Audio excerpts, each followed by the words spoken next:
TPPKK Banjarmasin bersama UNICEF Indonesia mengunjungi sejumlah sekolah tingkat dasar di Banjarmasin untuk mensukseskan pencapaian imunisasi kekanakan di kota Seribu Sungai ini. Karena bagi kekanakan yang belum mendapatkan imunisasi, sangat rentan mendapatkan berbagai penyakit, nangkaya campak, wan terjangkit penyakit lainnya.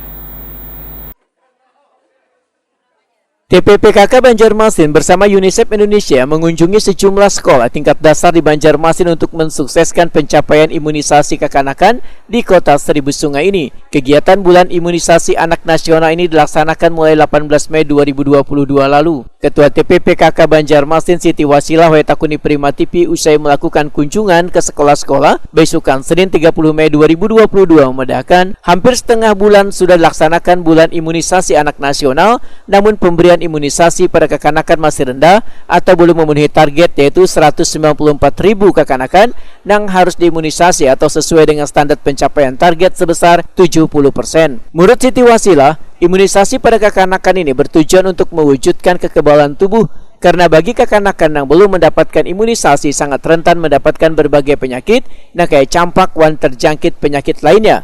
Bagi kekanakan yang sudah terjangkit penyakit tersebut, maka akan sangat cepat menularkan pada 18 kekanakan lainnya wayah mereka saling berinteraksi. Siti Wasilah meminta kepada warga Banjarmasin untuk kada mempercayai informasi yang menyesatkan terkait bahaya imunisasi bagi kekanakan. Sangat sedikit. Kan bulan imunisasi anak nasional sudah dilaunching dari tanggal 18 Mei kemarin. Target kita itu 194.000. Yang harus dipahami dan dikabarkan oleh kian-kian semua adalah imunisasi ini kan dalam rangka mewujudkan kekebalan masyarakat. Yang namanya kekebalan masyarakat itu ada standar, harus mencapai 80%, 95%, 70% misalkan untuk COVID itu bukan angka yang mengada-ngada, tetapi hasil pemikiran para ahli. Di Indonesia ini bahkan menurut informasi Bujana ada konsultan khusus para profesor ya yang memeriksa apakah bahan imunisasi kita tuh aman dan dipastikan aman gitu. Jadi kalau ada informasi hoax ya, masyarakat harusnya melihat, berpikir dengan cara sederhana.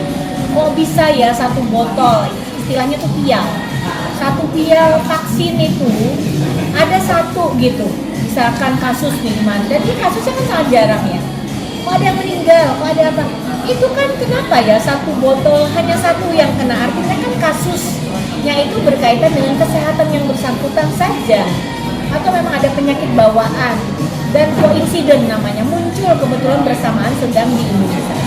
Jadi imunisasi itu aman.